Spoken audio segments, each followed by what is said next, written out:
Chapter 28. Every object in the next day's journey was new and interesting to Elizabeth, and her spirits were in a state of enjoyment, for she had seen her sister looking so well as to banish all fear for her health, and the prospect of her northern tour was a constant source of delight. When they left the high road for the lane to Hunsford, every eye was in search of the parsonage, and every turning expected to bring it in view. The palings of Rosings Park was their boundary on one side. Elizabeth smiled at the recollection of all that she had heard of its inhabitants. At length the parsonage was discernible. The garden sloping to the road, the house standing in it, the green pales, and the laurel hedge, everything declared they were arriving. Mr. Collins and Charlotte appeared at the door, and the carriage stopped at the small gate which led by a short gravel walk to the house, amidst the nods and smiles of the whole party. In a moment they were all out of the chaise, rejoicing at the sight of each other. Mrs. Collins welcomed her friend with the liveliest pleasure, and Elizabeth was more and more satisfied with coming when she found herself so affectionately received. She saw instantly that her cousin's manners were not altered by his marriage. His formal civility was just what it had been, and he detained her some minutes at the gate to hear and satisfy his inquiries after all her family.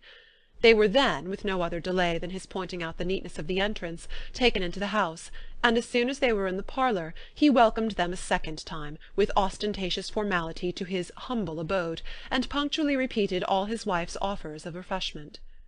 Elizabeth was prepared to see him in his glory, and she could not help in fancying that in displaying the good proportion of the room, its aspect, and its furniture, he addressed himself particularly to her, as if wishing to make her feel what she had lost in refusing him. But, though everything seemed neat and comfortable, she was not able to gratify him by any sigh of repentance, and rather looked with wonder at her friend that she could have so cheerful an air with such a companion. When Mr. Collins said anything of which his wife might reasonably be ashamed, which certainly was not unseldom, she involuntarily turned her eye on Charlotte. Once or twice she could discern a faint blush, but in general Charlotte wisely did not hear.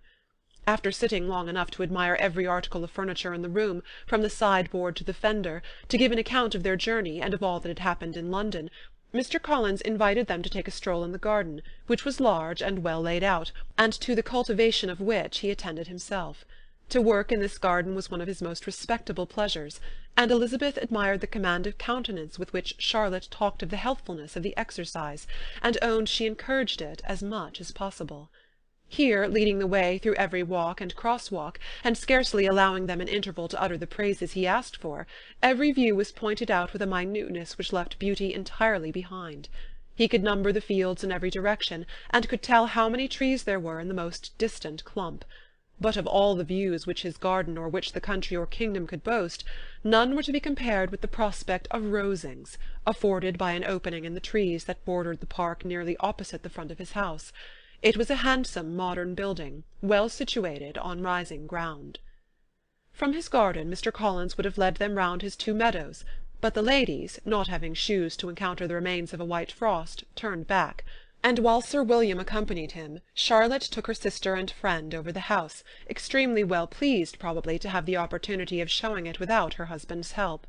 It was rather small, but well built and convenient, and everything was fitted up and arranged with a neatness and consistency of which Elizabeth gave Charlotte all the credit.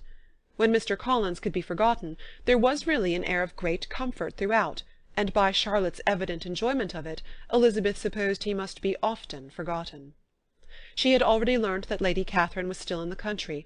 It was spoken of again while they were at dinner, when Mr. Collins, joining in, observed, "Yes, Miss Elizabeth, you will have the honour of seeing Lady Catherine de Bourgh on the ensuing Sunday at church, and I need not say you will be delighted with her. She is all affability and condescension, and I doubt not but you will be honoured with some portion of her notice when service is over. I have scarcely any hesitation in saying that she will include you and my sister Maria in every invitation which she honours us during our stay here. Her behaviour to my dear Charlotte is charming. We dine at Rosings twice every week, and are never allowed to walk home. Her ladyship's carriage is regularly ordered for us. I should say one of her ladyship's carriages, for she has several." "Lady Catherine is a very respectable, sensible woman indeed," added Charlotte, "and a most attentive neighbour." "Very true, my dear, that is exactly what I would say. She is the sort of woman whom one cannot regard with too much deference." The evening was spent chiefly in talking over Hertfordshire news, and telling again what had already been written, and when it closed, Elizabeth, in the solitude of her chamber, had to meditate upon Charlotte's degree of contentment, to understand her address in guiding, and composure in bearing with, her husband, and to acknowledge that it was all done very well. She had also to anticipate how her visit would pass, the quiet tenor of their usual employments, the vexatious interruptions of Mr. Collins, and the gaieties of their intercourse with Rosings. A lively imagination soon settled it all. About the middle of the next day, as she was in her room getting ready for a walk, a sudden noise below seemed to speak the whole house in confusion, and after listening a moment she heard somebody running up the stairs in a violent hurry, and calling loudly after her. She opened the door and met Maria in the landing-place, who, breathless with agitation, cried out, "Oh, my dear Eliza, pray make haste and come into the dining-room, for there is such a sight to be seen. I will not tell you what it is. Make haste and come down this moment." Elizabeth asked questions in vain. Maria would tell her nothing more, and down they ran into the dining-room, which fronted the lane, in quest of this wonder. It was two ladies stopping in a low phaeton at the garden gate. "And is this all?" cried Elizabeth. "I expected at least that the pigs were got into the garden, and here is nothing but Lady Catherine and her daughter." "La, my dear!" said Maria, quite shocked at the mistake. "It is not Lady Catherine. The old lady is Mrs. Jenkinson, who lives with them. The other is Miss de Bourgh. Only look at her. She is quite a little creature. Who would have thought that she could be so thin and small?" "She is abominably rude to keep Charlotte out of doors in all this wind. Why does not she come in?" "Oh, Charlotte says she hardly ever does. It is the greatest of favours when Mr. Bourgh comes in." "I like her appearance," said Elizabeth, struck with other ideas. "She looks sickly and cross.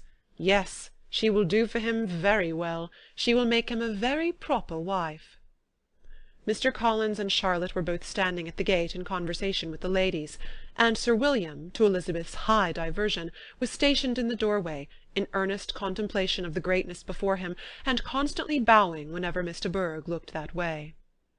At length there was nothing more to be said. The ladies drove on, and the others returned into the house. Mr. Collins no sooner saw the two girls than he began to congratulate them on their good fortune, which Charlotte explained by letting them know that the whole party was asked to dine at Rosings the next day. Chapter 28